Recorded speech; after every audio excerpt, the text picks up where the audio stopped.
So the 3-day demo that we went through was to provide you guys an overview of what business analyst actually does, what roles and responsibilities fulfilled by the business analyst.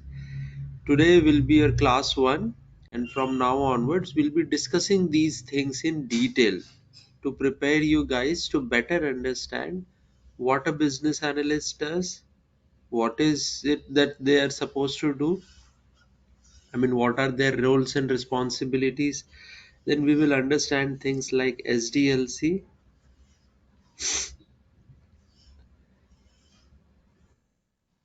Okay, so we'll start our topic in this particular fashion.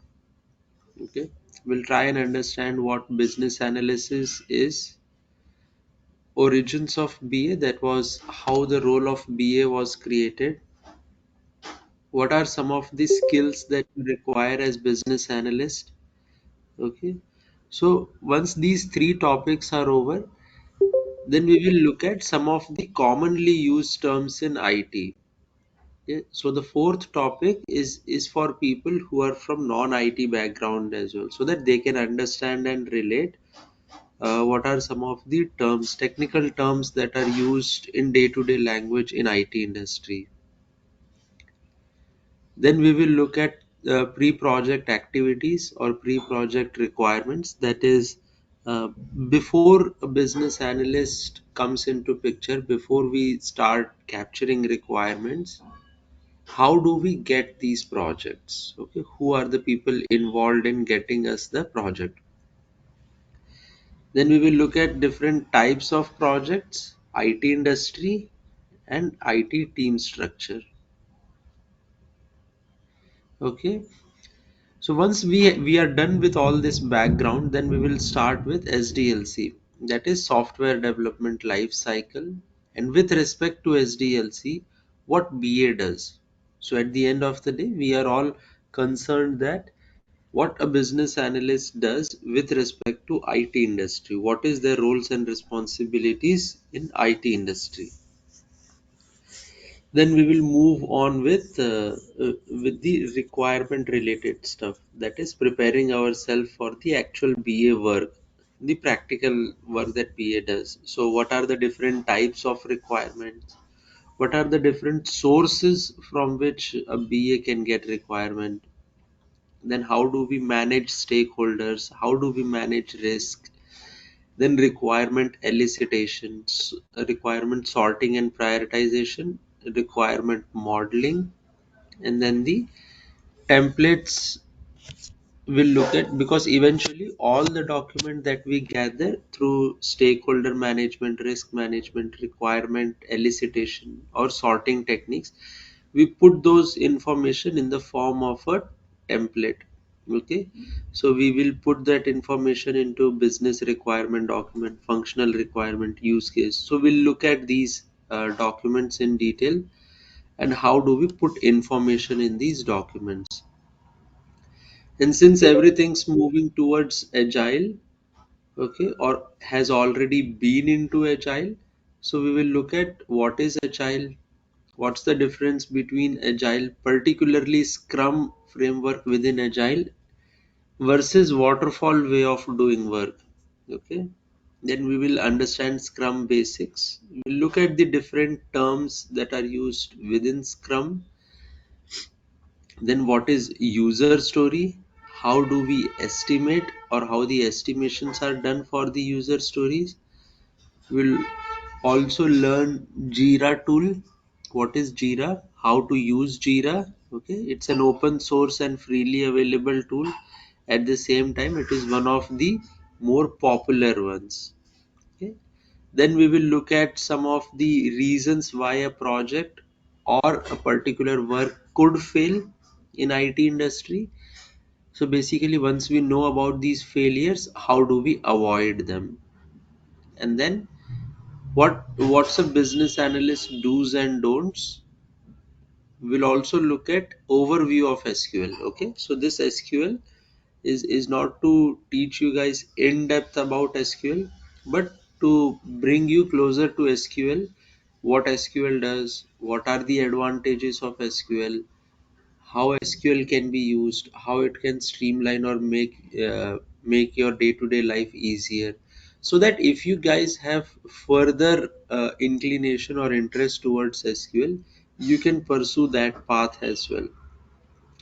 Then towards the end, we will have resume preparation and mock interviews. Now, once all the contents are over, then we will get started with the case study. Okay, so I'll give you a case study on that you need to implement using all the concepts that we have discussed so far. Now, in between all these topics that we will be going through, there will be assignments that will be placed. Okay, it's a request that you guys should complete the assignment within the stipulated time, because these assignments will help you revise whatever topics we have studied, and at the same time these assignments will give you the confidence that you have understood certain things.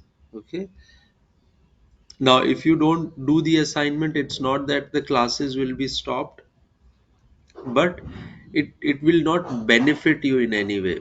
Okay, so it will be more like theoretical things in nature if you are not doing the assignments. So that's how this entire training program is structured. These are some of the topics we'll be going through, plus we have assignments. And again, like it's good thing to be attentive, it's a good thing to attend classes regularly, but it will be even better if along with that regularity of attending classes, if we also take care of our assignments on time.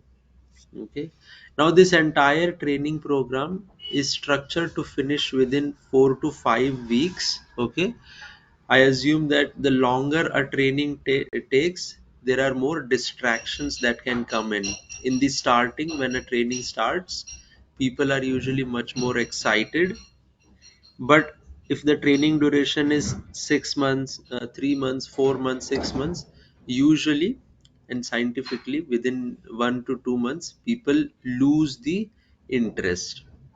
Okay, so we'll try to cover the entire course within this 4 to 5 weeks of time, then leaving 1 week for case study. So let's get started with our first topic, that is, before we before we jump onto what business analyst does, we need to understand what is business analysis. Okay,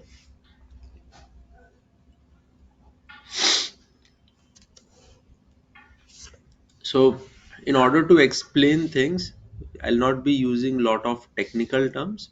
And like there could be wide variety of people joining in, some from non IT as well. So the intention is that everyone should be able to understand the concepts. So for understanding the concept, I'll be referring to layman's language. Now for technical definition of it, this will also be covered, but a technical definition usually is rarely asked in the interviews. What people want to know basically is, do you understand the concept or not? So what is business analysis? Okay, so that is one thing where primarily a business analyst is involved. Okay, so business analyst comes from the act of business analysis. Okay, so let me open notes here.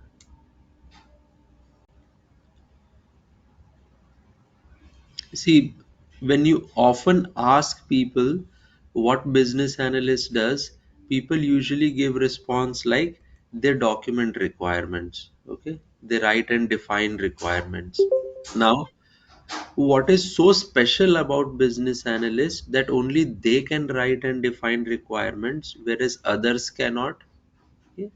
So that is usually half of the knowledge that we get either from our day-to-day interaction with business analyst, or half of the information that we get if we look through the information online.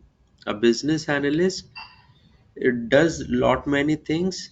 In those lot of the thing is write or define requirements. Okay, that's not the only thing. Now you can say that writing or defining requirements takes in 50% of business analyst efforts, but again, that's not the only thing. At the end of it, every role, whether you are a business analyst, developer, or tester, they are created to add certain value to the software. Okay, so if you look at this definition over here, business analysis is the practice of enabling change. Okay, what is this business analysis activity mainly doing is it is adding value to the stakeholders. How it is adding value to the stakeholders? By helping stakeholders decide or define needs and recommending solutions. Okay, so what that basically means is a business analyst helps stakeholders identify or define needs. Okay, so these needs are basically converted into requirements at a later stage. Just a minute, guys.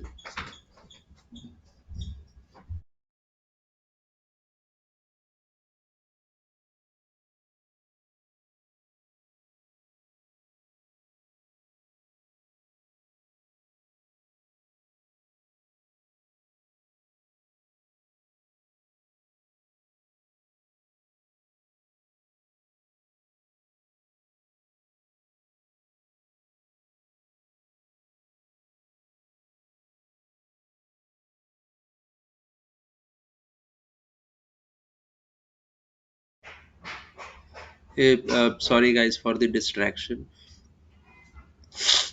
So yeah, so we were discussing that what is business analysis? Business analysis is an activity process which helps stakeholders identify or define their needs. So now, what is this need? Usually, the clients that we serve in IT industry or for whom we are going to build the application, these clients have an idea. Okay, idea about what type of business they want to do. Okay, so we all can have idea, but for example, I want to start an e-commerce industry. Okay, something similar to Amazon and what Amazon and Flipkart is doing. Or let's say, for example, I own a local restaurant, and for that local restaurant, I want to sell food online also. Okay, so usually the clients are the people who get these idea, and in order to in order to realize or implement that idea in terms of a software, we reach out to IT team. Okay, so these clients have an idea. Now in order to implement this idea, clients reach out to IT organizations. Okay, so these IT organizations can help create a software.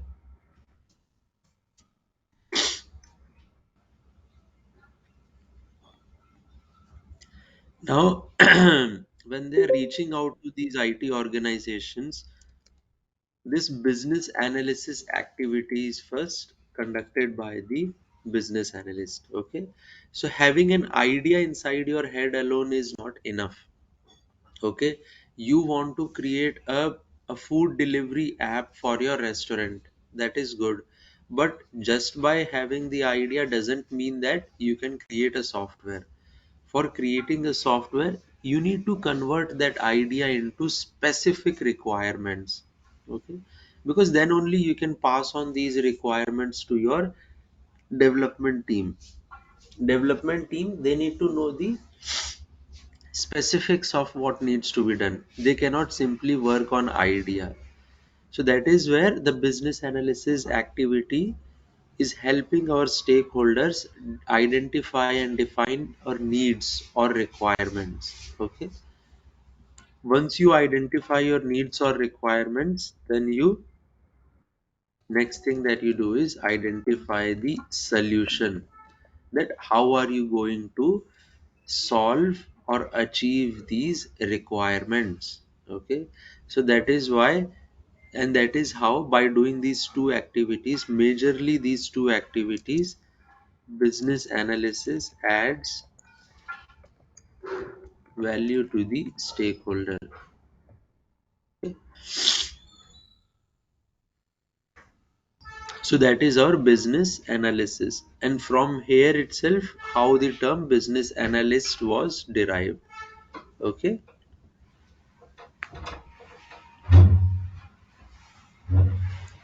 any questions so far, guys?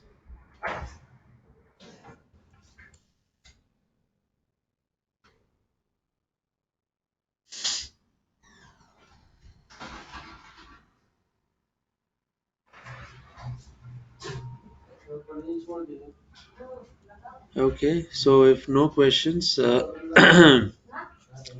let's discuss some of the things. So, what from this business analysis, what is majorly my business analysts are trying to do? Okay, so we looked at that this is an activity, business analysis is an activity through which we are defining needs and recommending solutions. By doing these two activities, we are adding value to the stakeholders. Okay. Now, once we do this, or basically, if you segregate these two activities, you will get a list of activities that business analyst does. Now, again, these activities are just for our discussion sake as of now, and going forward or in future we'll be going to discuss in detail. So when we discuss about software development life cycle, we will discuss in detail to understand what business analyst does at different stages of software development, like when a software is not being developed versus when it is being developed versus when it is being tested or when it is ready for use. What business analyst does during the different stages of software development. So during that class we will cover these items in details. Okay, so the very first thing that business analyst does is, based on the idea that is presented by the client, you define your goals or business objectives. Okay, so understand, guys, it's not that all these ideas and everything is coming inside the head of business analyst. These ideas are owned by ideas or business ideas are owned by the client. Okay, so client get all these ideas, and business analyst, through their discussions, through the discussions with client,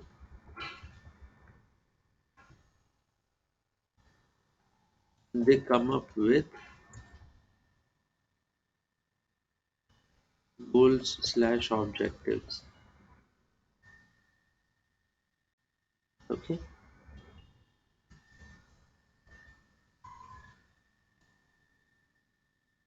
so business analyst. Now people may get confused that a business analyst is doing all this. Yes, business analyst is doing all this, but it is not that business analyst is cooking things on their own. Okay, so let's say whenever we want to cook certain things, we want some raw material, isn't it? So we want spices. Let's say you want to cook rice, so you want raw rice, and maybe some of the other items if you are like trying to prepare pulao or something of that type. So you need certain raw materials. Okay, so what are these different raw materials that will be required in preparing a dish? So that is what business analyst is trying to do. Business analyst is trying to have lot of discussions with client to understand what could be the raw materials that are needed to prepare any dish. Okay, it's not that business analyst knows cooking or they already know how to do everything. It's just that they are trying to do all these things by discussions with client. Okay, so they are into that client facing role. Now once a business analyst has defined the goals and objectives, the next thing that you do is you define your requirements. Okay, we'll discuss in details what these requirements are, uh, and we will also look at techniques to get to the stages of requirements. But at this moment, understand that requirement is any achievable functionality. Okay, for example, let me open up Google. Okay,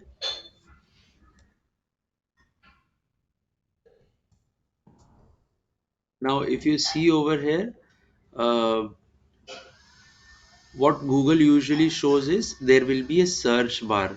Okay, how can I use this search bar? I can use this search bar in three ways. One is I can start typing something over here. Second thing is I can use this mic button over here, which means I can speak, and based on what I speak, Google will try to find.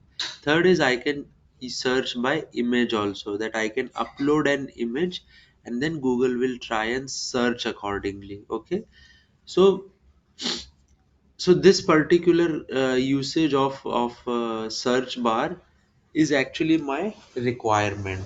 Okay, so having an idea that I want to create a search engine is your idea, that okay, you want to create a search engine, but how do I convert that idea into reality? For converting any idea into reality, we need actual requirements.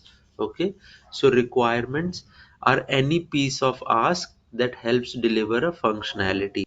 For example, what kind of functionality this search bar give? This search bar enables any user who is trying to access google.com to be able to search for things online. Okay,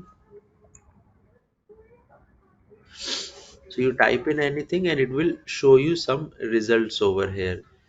So the moment I start typing, it starts showing in the drop down also that what could be the relevant or related search items.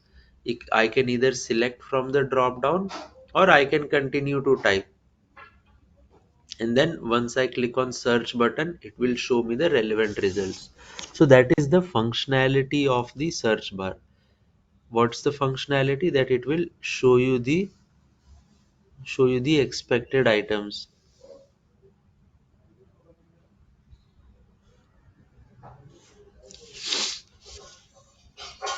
So this is what, as business on analyst, we try to do. Having an idea is okay, but convert those ideas into business objectives. Divide the business objective into specific requirements. Once you have the requirements, then recommend a solution, that how are you going to achieve these business requirements. So we try and create a solution. Okay, so then we start communicating. Okay, so whatever we have requirements, we communicate to the client that these are the requirements we have prepared. Review those requirements and let us know if anything is missing. Similarly, once client has given their approval, we share those requirements with the development team so that they can start coding. Okay, so like I said, business analyst is not just about writing or defining requirements. Probably that can be done by anyone. Okay, we are here to add specific value to the entire process. Okay, so how we are adding value? So whatever activity business analyst is doing, that activity is precursor to software development. Okay, if you guys are not there, if you guys don't create business goals or objectives, if you guys don't come up with requirements, what is the developer going to do? Okay, so they don't have anything to work upon. So that is why our activity becomes very critical, and how we do things basically helps us derive or add value to the activities. So in a nutshell, that was all business analysis. That business analysis is the practice of defining needs. Needs are nothing but our requirements. So you can also say that business analysis is the practice of defining your requirements. Once you have the requirements ready with you, then recommend solutions. Okay. So these requirements and solutions combined together helps deliver a certain value to the stakeholder.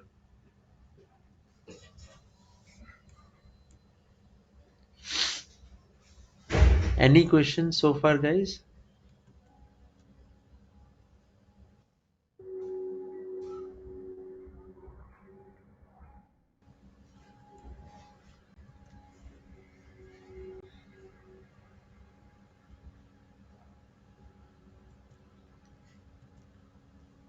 Okay, no questions. Will move forward. Now look at this image and think of what comes to your head. Okay. Now you can either unmute yourself and answer whatever you have to share, or you can type in as well that what do you understand when you see this image. Connections and the exchange of documents. Okay.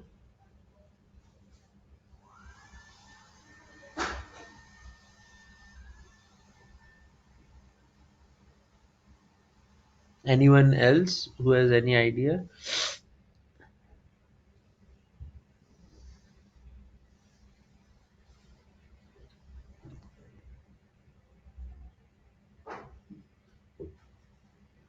And guys, I remember that in business analyst, there's nothing like right or a wrong answer. Okay, the safest way we play as business analyst is by using this term.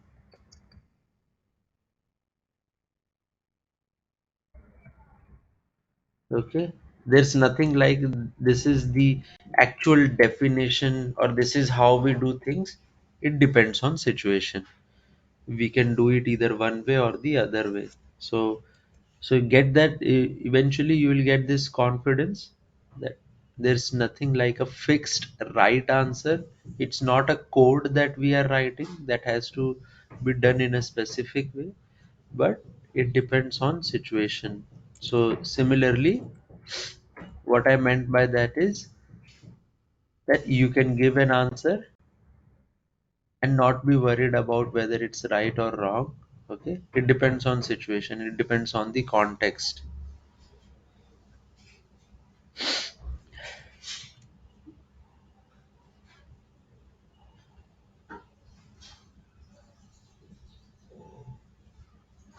Okay, networking, mutual interaction between client and business analyst. So I'll tell you what was the reason behind this image. So this reason actually highlights technological advancement that has taken place. Okay, so the reason for this image was to highlight technological advancements. So initially when we were using softwares, or initially when the softwares were created, they were not really uh, that common. Okay, so softwares were little bit expensive. So whenever a new software is created, what happens is in the starting, that particular piece of software is expensive. In the starting, software is usually expensive and is also used by few people,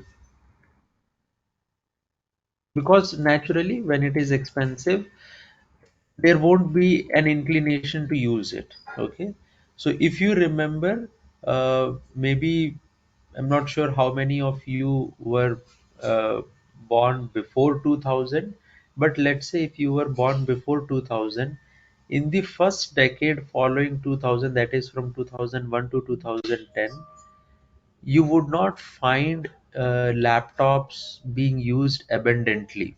Okay, very few people will have laptops. Okay? It's because why? Laptops were expensive.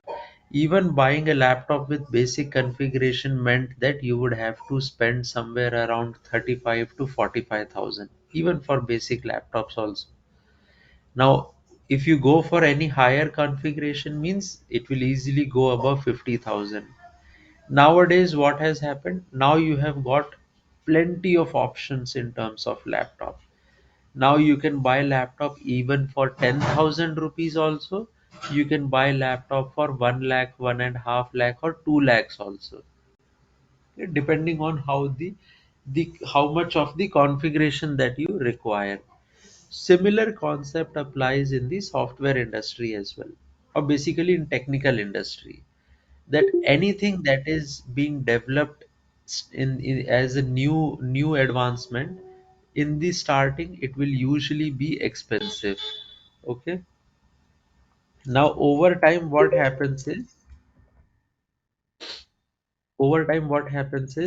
there is something like mass production of the software.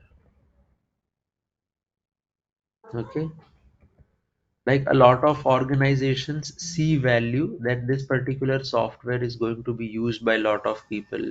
Or for example, laptops, going back to our example of laptops, lot of organizations may see that, India is a young country, there are a lot of students going to college schools who will require laptop, so let's get into the business of building laptop. So now you see lot of players coming in, lot of manufacturers coming in for laptop production. When you have lot of manufacturers, your technique becomes more sophisticated, common, and that drives down the prices. Okay, so whenever there is mass production, usually what happens is your technology becomes easy to understand or use.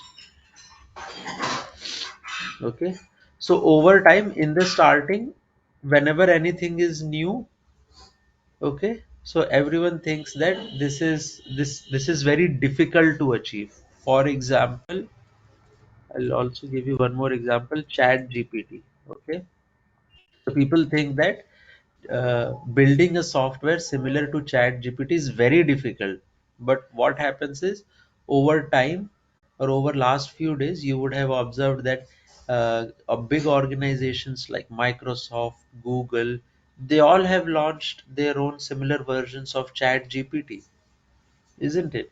So initially, I mean, 2 to 3 years back, when we first heard about Chat GPT, it seemed like a rare possibility that we have an AI software like this.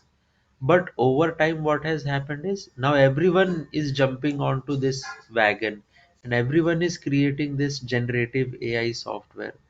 Now, all of a sudden, what happens is we realize that whatever earlier we were thinking that it is very difficult, complicated, difficult to build software, now has all of a sudden become a norm. Okay, so initially only chat gpt was there, then it got competition from Google, okay, Microsoft, even Amazon has their own. So now all of a sudden when we see lot of similar type of softwares being created, so naturally what has happened is technology has become much more easier to understand. When technology is easy to understand and there is mass production, the output that we get is cheaper software. So when I say cheaper software, it doesn't mean anyone can go and buy it. Obviously, it's a relative term. Okay. So at this stage, let's say when we are saying expensive, at this stage, if the software cost is $1,000, So maybe when it becomes when technology becomes easy to understand and mass production, then instead of 1,000, the software cost could come down to $100. Okay, so that is in a relative way it becomes cheaper, not that the software itself has gone free. So now what is the whole idea or purpose of discussing this technological advancement was, why we took our discussions on technological advancement was to understand how the business analyst role was created. Okay, so in the starting days and during our demo session we looked at scenarios where what would happen is client would have ideas of creating a software for their business. So usually they will contact an IT team. Okay, they will contact an IT organization. This particular IT organization will actually assign developer to work with the client. Okay, so developer is the one who is going to write the code. So usually, if you see, client would come to IT organizations. These IT organization would assign a developer or a coder or programmer to work with the client.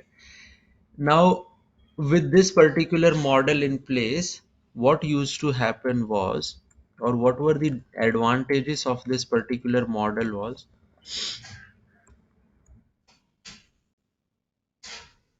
that software could be created quickly.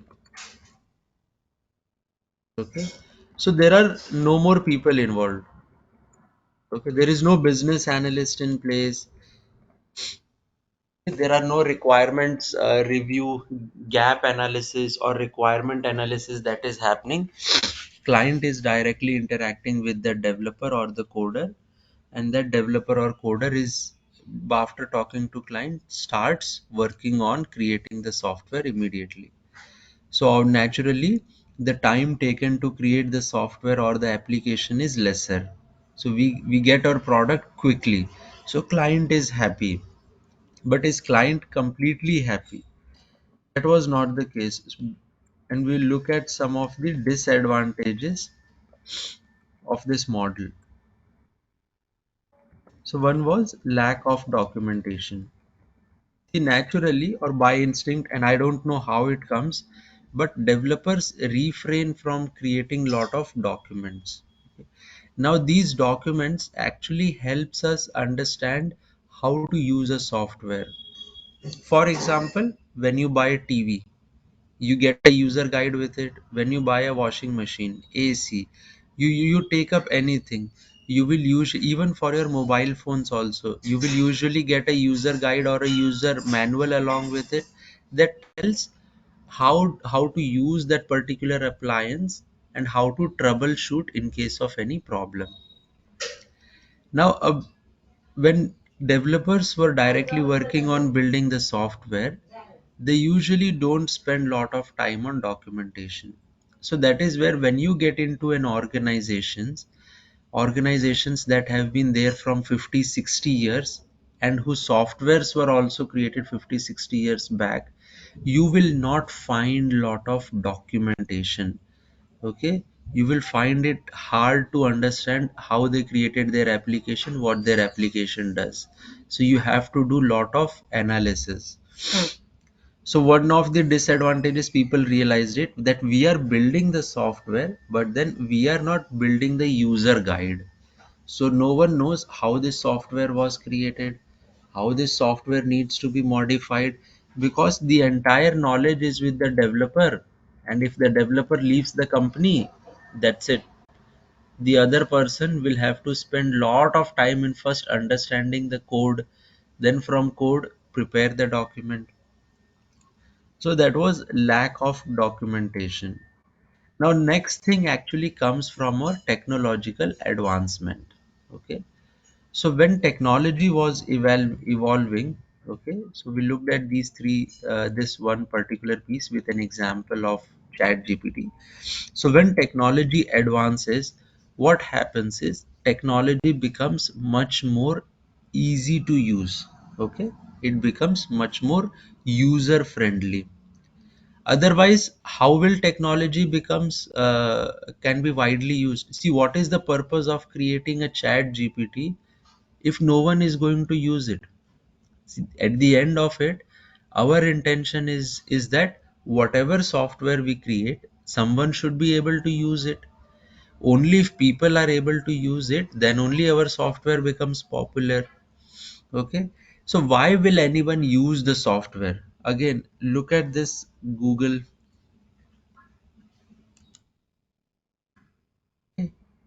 Now it becomes, it is very easy to use. Why? I just have one search bar over here. I can type in anything that I want to search.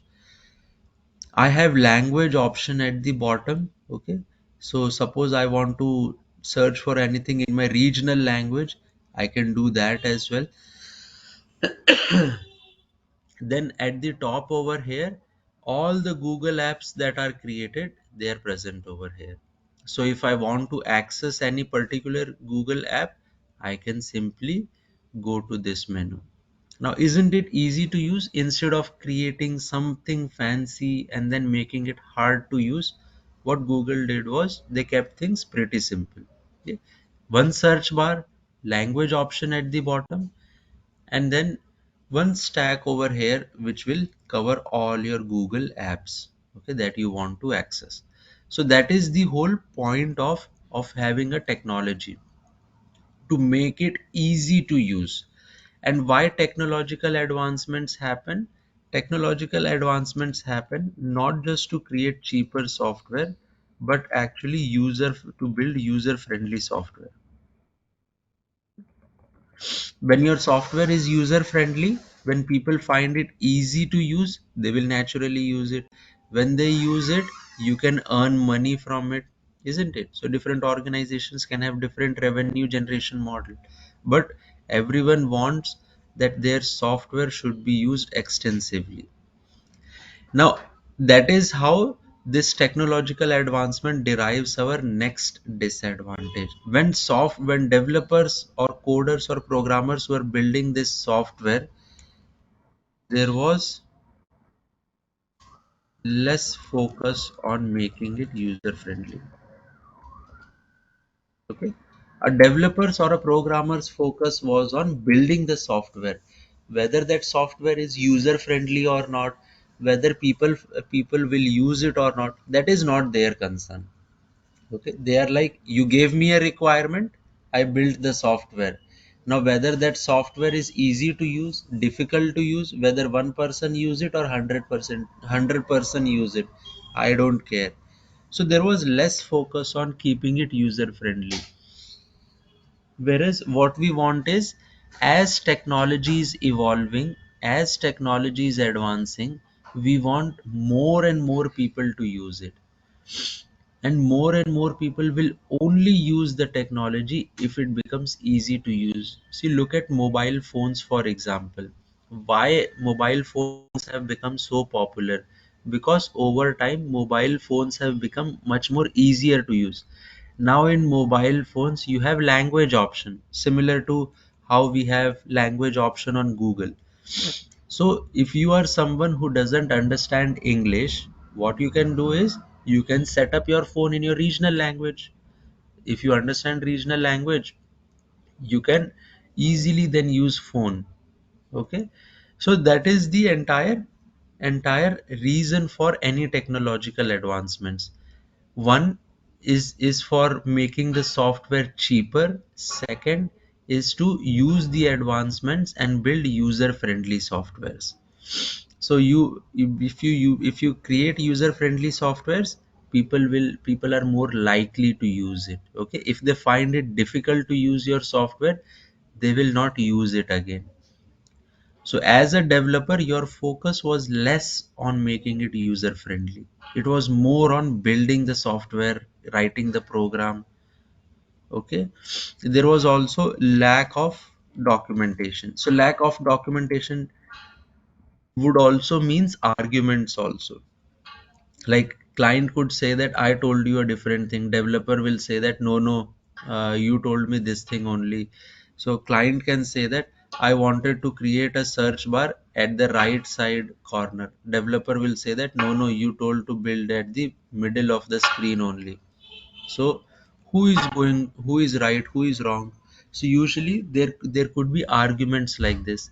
But if you have proper documentation, there will not be you can easily solve the arguments. I will not say there will not be arguments, there will be arguments. But at any point in time, you or the client can refer to the documentation, and that will help solve the arguments. Now, like I said, since our focus was on making it user friendly, so naturally, organizations decided that just by assigning developer to directly work with client is not solving the problem. In fact, it is creating a software, but it is creating software with some issues also. For example, we are getting into lot of arguments with client. Client keeps on saying that I wanted to build you software in a different way, but you have given me a different output. Also, the software is not really user friendly. Okay, the software is there, it is serving all the functionality, but it is not user friendly. Okay, so for example, if you look at any e-commerce application, it is easy to use. Okay, so for example, if I open Amazon, see, I have a search bar here at the top. Now imagine if this search bar is not there. How can I find items? I will have to go through these exact categories. Okay, so go into categories of mobiles and computers, then all mobile phones. Okay, and now I see what all mobile phones are there. Instead they have given a search bar. So if I am at the home screen, I can simply say mobile phones, and it will again start showing me all the mobile phones. So this particular feature, just by enabling one search bar, what Amazon did was they made their software user friendly. Okay, it's not that without search bar I was not able to go to this page. Even without search bar also I could go to this page. But the introduction of search bar made it much more easier to use the software. So that is the difference between, and that's the one thing that organizations decided or found out, that my developer is giving the option, but somehow it is lacking the user friendliness. Okay, similarly it is lacking documentation. So what organizations looking at the disadvantage. So when organizations looked at technological advancements, that how technology is evolving day by day, how people are using technology, people are coming closer to the technology.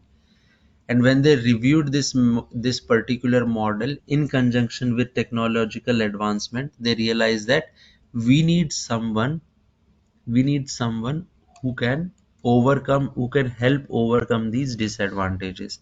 And thus the role for BA was created.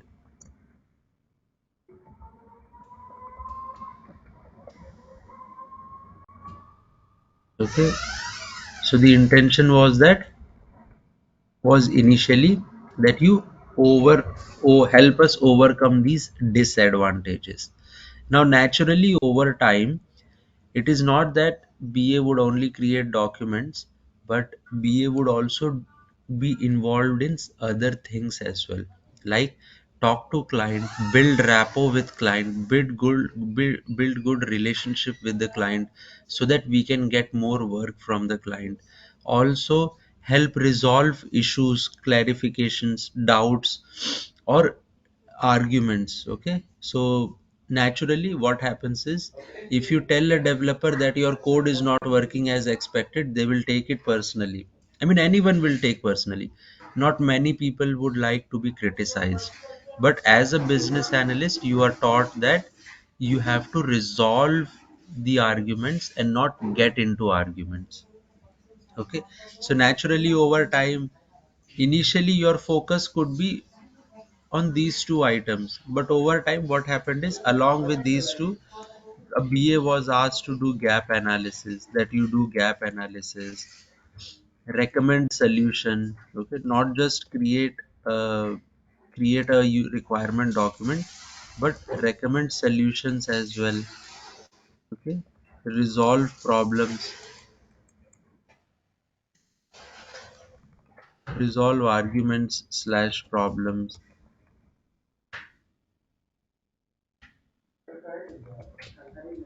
then maintain documentation.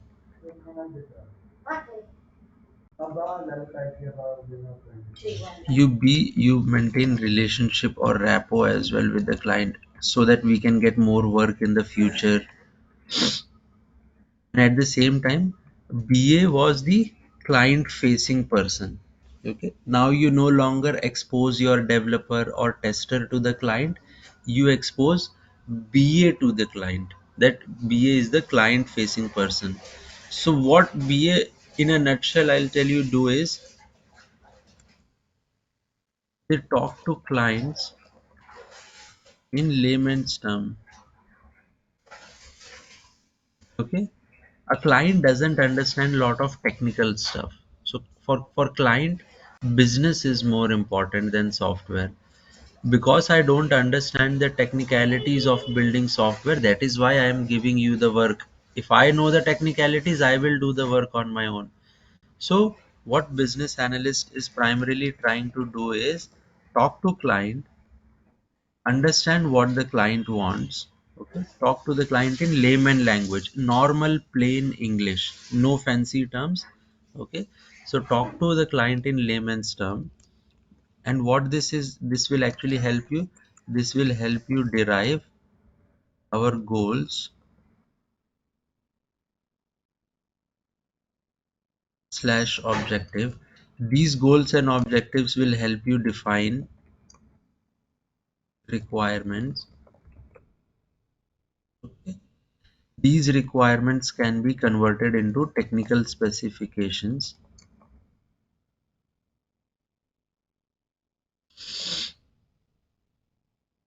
From these technical specifications, you try to derive solution. Now, once you have the solution, then you pass on that document to your development team. Okay, to build the software.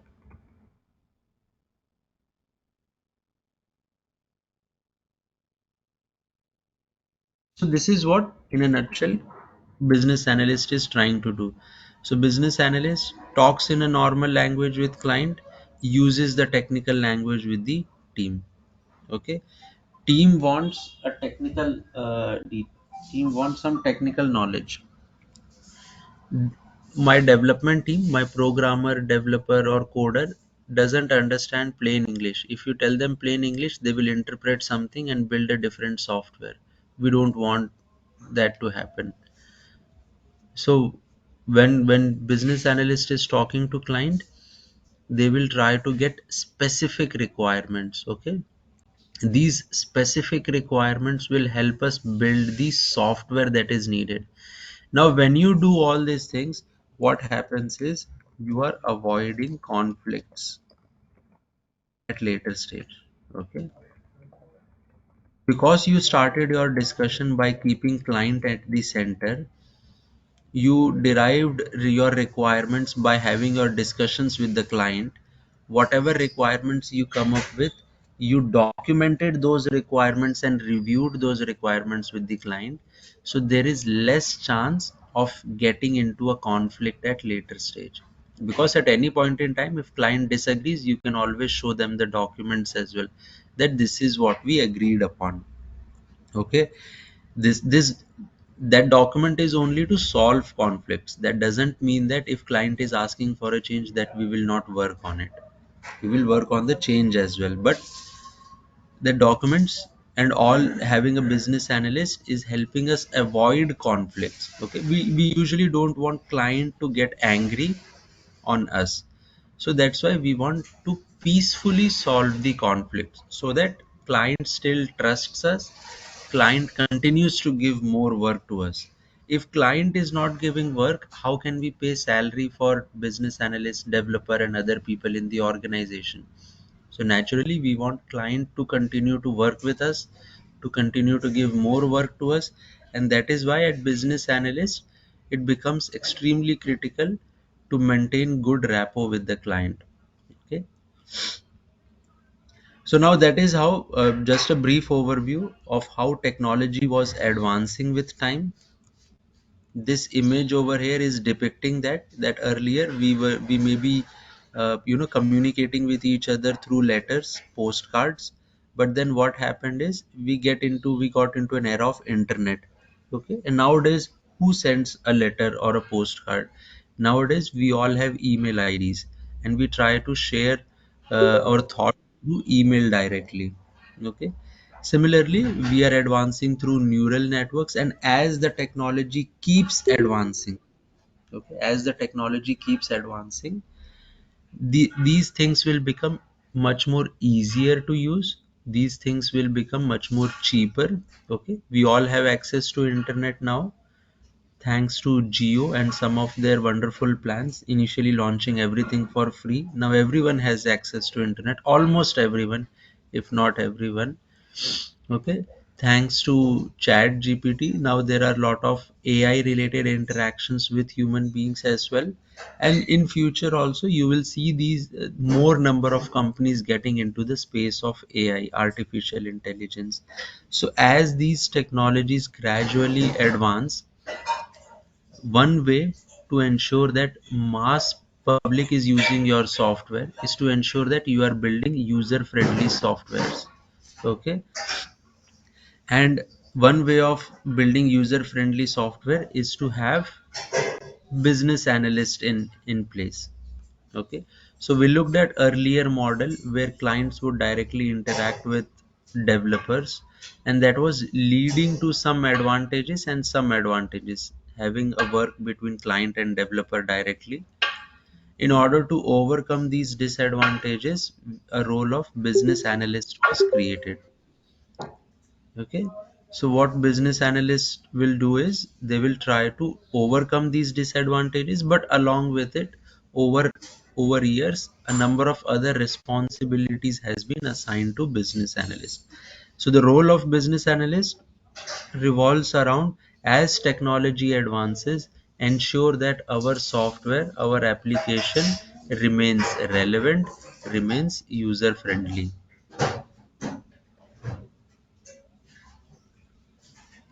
Okay, any questions, guys?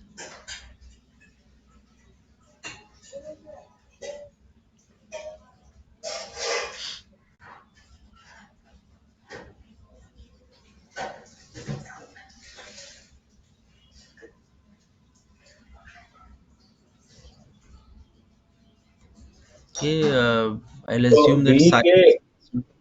being Yeah, a go ahead. business analyst, you need to understand the domains actually, the life any industry. So what is the best way to learn that industry? Uh, if it is a life insurance or any other pharma or anything, after getting the project only, or any other trainings will be there, or any links. So, in order to learn about the industry, the cheapest way is to do it online. Okay, so you get started by googling things. Nowadays, you have another free alternative, Chat GPT, but Chat GPT may not give you up to date information. So, what I usually suggest is the best way to get started for in at a cheaper prices is to do it online. Okay, so you find relevant websites which are publishing information with respect to how, let's say, life insurance works or how health insurance works. So that will give you a basic idea. Okay, When we go to online for learning any type of industry, the intention is not to become a master on or an expert onto the industry. The intention is to learn the basics, prepare the foundations, so that we can go and have conversations with the client. Now, if you want to learn deep or get into deeper aspects of the industry, then the next is use your connections around you. That is your seniors, SMEs, to talk about specific points. Suppose if I directly go to my seniors and say that teach me life insurance. Now they may get agitated or angry at the first time. Why? They may think that there is plenty of information available online. Why do you want me to teach? I have a lot of work. I cannot do it. Now change that attitude with one simple approach. Learn certain basic thing online and then go to your seniors and then have a discussion with them that, hey, I was reading about life insurance, how it actually operates in general, but then I wasn't sure how this rating and underwriting process within insurance industry works. I was wondering if you could help me give an insight on the rating and underwriting process. Now, this will make the other person think that you did some research, you did some groundwork, and now you want to build information or knowledge on top of it.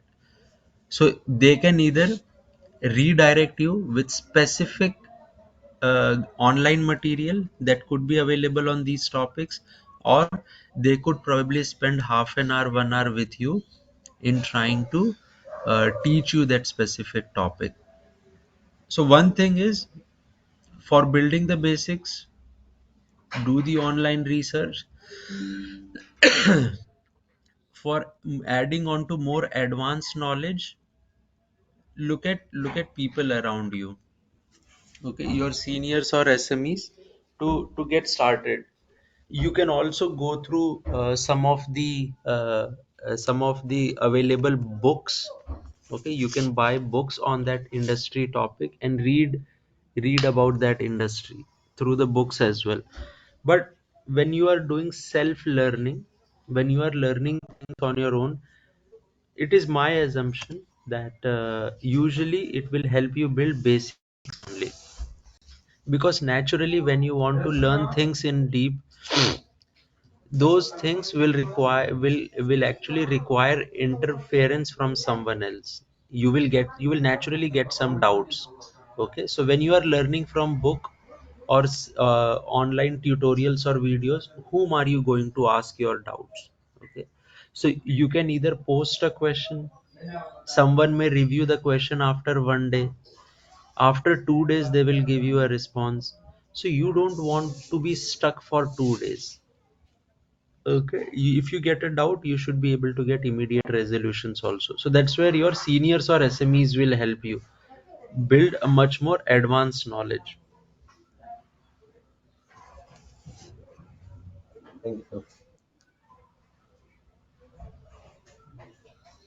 But in general, even for I would suggest that not just uh, about this particular industry, about any particular industry, about any kind of role that you play, it is always best to do the groundwork.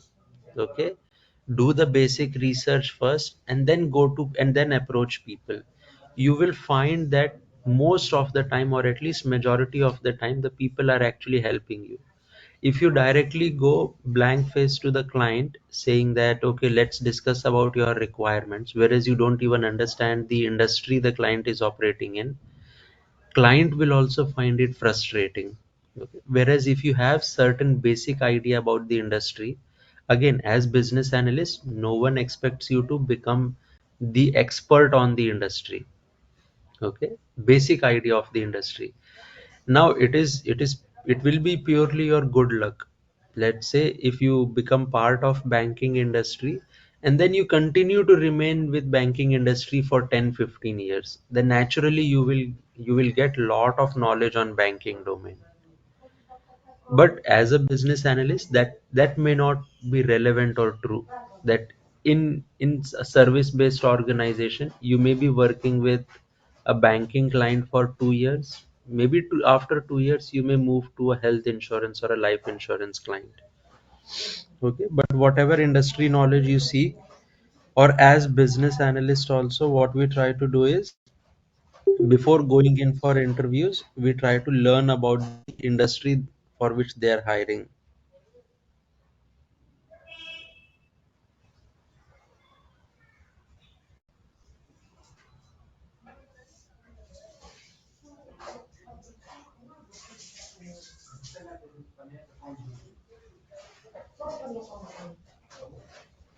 Any other questions, guys?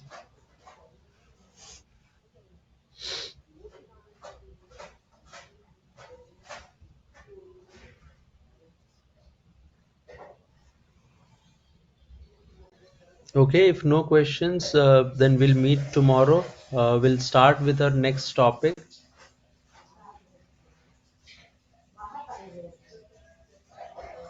Okay, so tomorrow we'll discuss on some of the skills. Okay, what skills do you need as business analyst? And then we'll take our discussion to the commonly used terms in business, in your day-to-day life. Okay, thank you guys for your time. We'll meet tomorrow.